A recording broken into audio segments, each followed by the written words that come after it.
Welcome to Kenton's videos. Enjoy the video. You will start immediately by preparing the watch and phone. First, make sure the watch is charged and on Wi-Fi. This prevents interruptions. Next, confirm an iCloud backup of your paired iPhone or create a fresh backup so you can restore data later.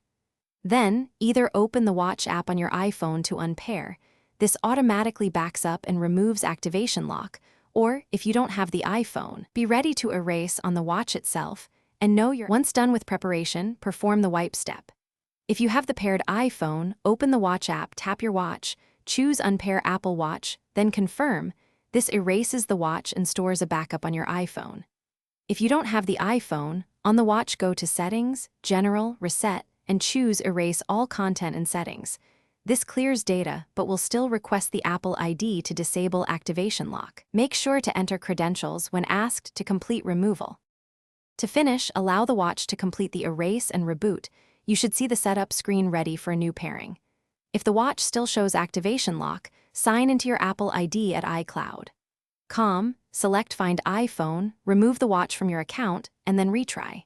If pairing fails, restart both devices and ensure Bluetooth and Wi-Fi are on. Once paired, choose Restore from Backup if you want your previous settings and data returned. Thanks for watching. Consider subscribing if we helped you.